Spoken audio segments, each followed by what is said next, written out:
Assalamualaikum, hai semua. Kenalin, aku Vika. Aku seorang homeschooler, ibu rumah tangga, dan peaceful parent educator. Aku suka berbagi tentang pengalaman aku sebagai ibu rumah tangga. So, welcome to my channel.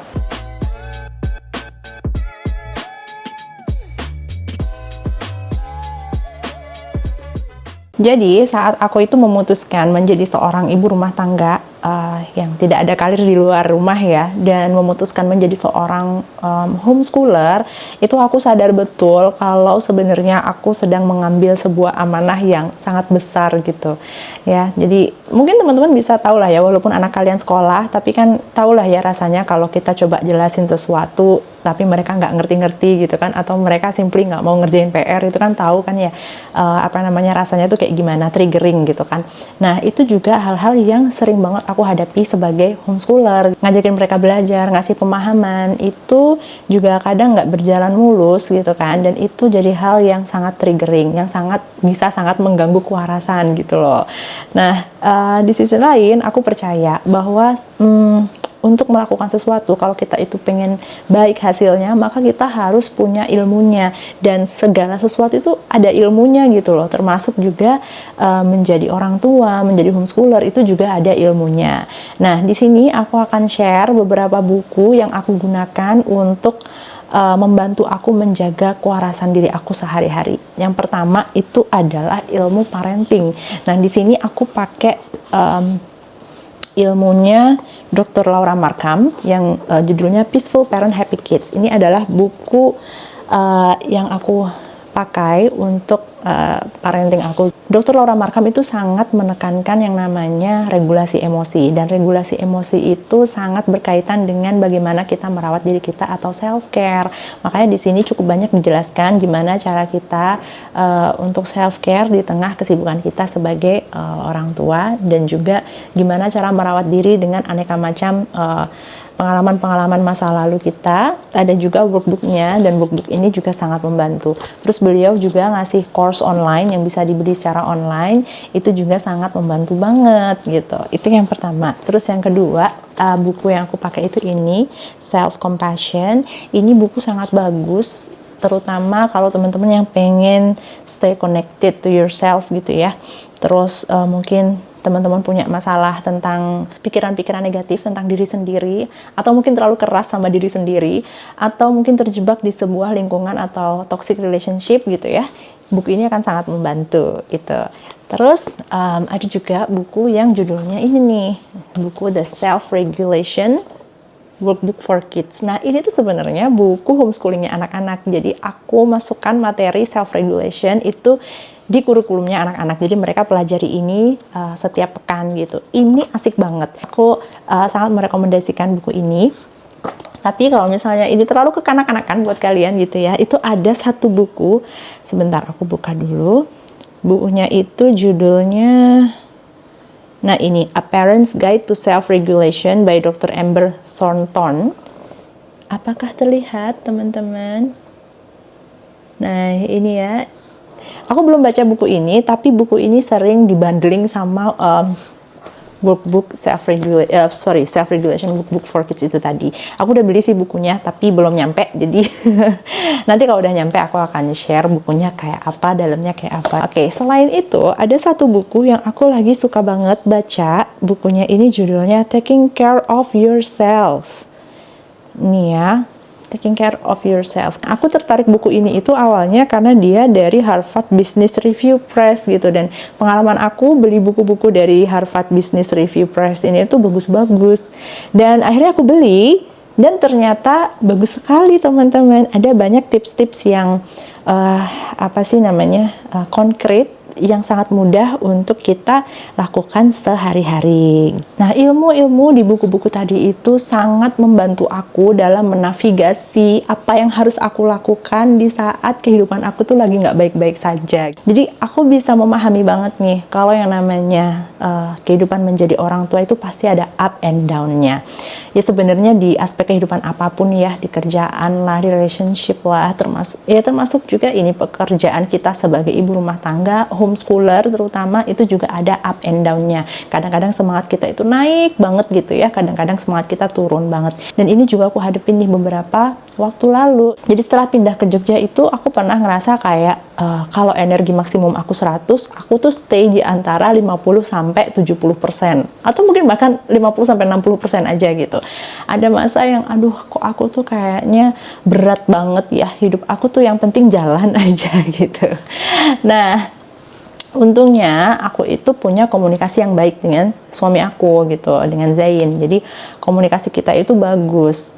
Tapi teman-teman juga perlu tahu ya, komunikasi yang baik itu setelah menikah itu nggak langsung terjalin begitu aja. Komunikasi yang baik itu bukan sesuatu yang natural terjadi gitu loh, tapi perlu diupayakan. Karena kalau mengingat dulu-dulu pas masih jadi pengantin anyar gitu ya, atau masih jadi pengantin baru, itu di 2-3 tahun pertama itu akan ada banyak banget miskomunikasi, terus cara komunikasi yang nggak bagus karena ego kita masih tinggi, kita belum tahu gimana caranya berempati gitu kan. Nah, tapi somehow setelah kita sering banyak baca, kita banyak berefleksi, akhirnya kita ada di titik dimana kita ngerti nih, oh ternyata kalau perasaan kita divalidasi, didengarkan itu enak banget. Ternyata gini ya caranya berempati, ternyata gini ya caranya berkomunikasi yang baik dengan pasangan. Nah, karena aku dan suami sudah punya pola komunikasi yang baik gitu ya, maka saat aku ngerasa down kayak gitu, aku bisa mengkomunikasikan perasaan aku itu dengan jujur ke suamiku.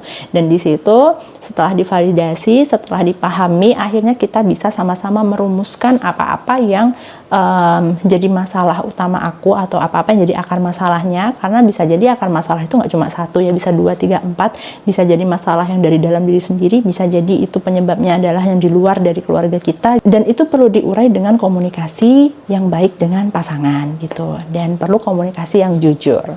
Nah, setelah aku obrolin dengan suamiku gitu ya, ternyata ada beberapa hal yang bikin aku tuh ngerasa down waktu itu. Nih, aku ada catatannya, sebentar ya, aku buka dulu catatannya. Nah, jadi ternyata setelah aku pindah di Jogja itu, perasaan terkungkung di dalam rumah itu semakin gede. Dulu pas masih di Singapura, perasaan terkungkung seperti itu ada, tapi nggak terlalu besar dan nggak terlalu sering muncul. Karena akses public transportation itu sangat mudah, dan kemana-mana itu mudah, cuma walkable distance aja gitu loh. Jadi aku nggak harus naik motor, aku nggak harus bisa nyetir gitu kan, hanya untuk pergi ke mana, misalnya ke mall buat nyari waktu sendiri, buat ngabisin baca buku, buat bikin kurikulum gitu ya. Aku bisa dengan sangat mudah minta waktu 2-3 jam untuk melakukan semua itu di cafe gitu misalnya. Atau bisa dengan sangat mudah nih aku pergi ke mall buat belanja pakaian anak-anak gitu. Dan itu kan sangat refreshing ya buat seorang ibu rumah tangga. Nah, sementara di Jogja ini ternyata cukup challenging buat aku, soalnya aku nggak bisa nyetir. Dan di sisi lain, motor juga kami memutuskan untuk kami nggak naik motor jauh-jauh gitu, nggak ada SIM juga gitu. Nah, dari situ aku jadi tahu nih, oh ternyata aku ngerasa terkungkung banget ya selama di Jogja ini. Jadi aku sama suami nyari gimana caranya biar aku bisa keluar gitu. Ya akhirnya caranya adalah dengan aku belajar nyetir. Jadi aku nggak harus mengandalkan suamiku untuk keluar, karena selama ini kalau aku pengen me time sekalipun, antara aku manggil Grab atau Gojek atau ya online taxi gitu ya, yang mana sering itu juga jadi hassle tersendiri, jadi keribetan tersendiri gitu kan. Atau aku harus nunggu suamiku untuk bisa nganterin aku gitu, dan itu kayaknya juga ribet banget. Makanya kita putuskan untuk oke deh kalau gitu Bunda belajar nyetir ya gitu. Terus ternyata nggak selesai di situ, aku masih ngerasa oke, kayaknya masih agak down nih, ayo kita gali lagi gitu kan. Dan ternyata tergalilah bahwa ada rasa pengen aku itu away dulu dari anak-anak selama beberapa hari. Triggernya adalah jadi suami aku itu kan kemarin dia ada perjalanan dinas ke Eropa, dan itu dia perlu waktu yang cukup lama, sekitar 2 minggu. Nah itu ternyata triggering buat aku, karena aku kepengen kayak gitu juga, tapi nggak bisa. Ya sekarang sih nyeritainnya bisa sambil ketawa ya, tapi kemarin tuh kayak kebakar gitu loh rasanya, kayak emosi banget. Aduh aku pengen kayak gitu tapi aku tuh nggak bisa, aku nggak tahu harus gimana. Dan akhirnya we came up with idea kalau oke, kalau gitu nanti bunda aku kasih perjalanan dinas deh gitu kan. Ya nggak 2 minggu juga sih, tapi beberapa hari itu harusnya cukup untuk sekedar break dari kehidupan rumah yang sangat monoton. Ya suami aku bisa apa sih namanya memahami ini gitu ya, karena dia ngelihat sendiri di keluarga dia itu juga ada orang yang selalu di rumah, dan waktu kita ajak jalan-jalan ke Jogja selama sekitar 3 harian gitu ya, dia ngerasa happy banget. Akhirnya aku bisa nggak ngurusin ini doang, nggak ngurusin rumah doang, nggak ngurusin masak doang gitu. Dan dia bisa sangat memahami posisiku waktu itu, karena dia mungkin juga ngelihat saudaranya yang seperti itu gitu ya. Jadi mungkin dia membayangkan, oh kayaknya iya sih, asik juga kalau istriku bisa recharge dengan cara kayak gitu. Dinasnya kemana nanti kita lihat aja. Nah ternyata masih ada lagi, yaitu beban pekerjaan rumah yang udah di luar kemampuan aku. Jadi ya sebagai ibu rumah tangga pasti tahu banget ya gimana kerjaan rumah itu kayak nggak ada habisnya, ya nggak? Jadi dari cuci piring, cuci alat masak, terus ngepel, nyapu rumah, ngepel, terus laundry dan segala macam gitu kan. Itu kayaknya aku udah terlalu overload.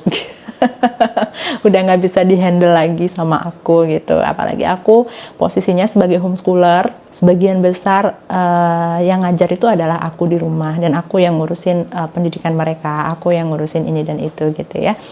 Kalau masih harus ngurusin kerjaan rumah tangga yang sebegitu besarnya, itu memang kayaknya udah nggak make sense gitu. Tapi di sisi lain aku juga nggak mau ada orang lain di rumah. Aku tipe orang yang sangat tidak nyaman ada helper di rumah 24 jam. Jadi akhirnya kita mencoba mencari, kalau di Jogja itu istilahnya pocokan ya. Aku nggak tahu kalau di sana itu apa, tapi mungkin kita lebih familiar dengan istilah ini ya, part-time helper kali ya. Jadi aku cari part-time helper online gitu yang bisa aku undang kapan aja aku butuh bantuan gitu. Dan ternyata itu sangat membantu. Kalau misalnya kerjaan cuci piringnya tuh lagi numpuk banget, aku ada orang yang bisa aku andalkan untuk menyelesaikan ini gitu. Kalau misalnya laundry lagi numpuk banget, ada orang yang bisa besok aku delegasikan untuk ngerjain ini gitu. Setrika baju juga kayak gitu ya. Intinya dengan mendelegasikan pekerjaan-pekerjaan yang seperti itu, akhirnya aku jadi bisa punya waktu untuk diri aku sendiri, untuk belajar, untuk feeding my mind dengan baca buku-buku yang aku suka gitu. Aku juga bisa punya waktu luang untuk aku olahraga gitu. Nah, selain dari masalah yang munculnya itu dari dalam diri kita sendiri, seringkali juga masalah itu munculnya memang dari lingkungan kita. Dan gimana nih kalau yang muncul itu dari lingkungan kita? Misalnya kita berkonflik dengan keluarga atau dengan teman. Saat kita menghadapi masa-masa kayak gitu, ya harus disadari bahwa kita itu nggak akan bisa mengontrol orang lain. Ada banyak lingkungan yang nggak bisa kita kontrol gitu loh. Kita nggak bisa ngatur orang lain itu harus gimana dan gimana. Yang bisa kita kontrol adalah diri kita sendiri, gimana cara kita merespon, gimana cara kita setting boundaries. Jadi kalau ada konflik kayak gitu, mesti harus dievaluasi. Mungkin dari kita sendiri itu ada boundaries yang kita biarin ditabrak selama ini gitu ya. Jadi harus set up boundaries lagi dan dikomunikasikan dengan baik gitu. Nah itu dia teman-teman, jadi emang dalam merawat diri atau self-care, menjaga kewarasan diri sebagai rumah tangga, itu komunikasi dengan pasangan sangat-sangat penting gitu ya. Jadi aku ngerasa betul kalau komunikasi kita dengan pasangan itu bagus, maka masalah-masalah kayak gini itu bisa dicari solusinya. Kalau misalnya kamu ngerasa jenuh dengan kehidupan rumah tangga gitu ya, jenuh dengan rutinitas kamu, it's okay buat take a break sebentar gitu kan. Kalau misalnya kamu ngerasa kayak pekerjaan rumah itu sudah terlalu berat, it's okay untuk mendelegasikan pekerjaan-pekerjaan kamu. And it's okay to say no to others gitu ya. Jadi jangan takut untuk berkata tidak demi kewarasan kamu sendiri. Nah itu aja teman-teman dari aku hari ini. Semoga bermanfaat. Jangan lupa like and subscribe. Dan kalau misalnya ada pertanyaan, silahkan tanya di kolom komen ya. Assalamualaikum dan sampai jumpa di episode berikutnya. Bye!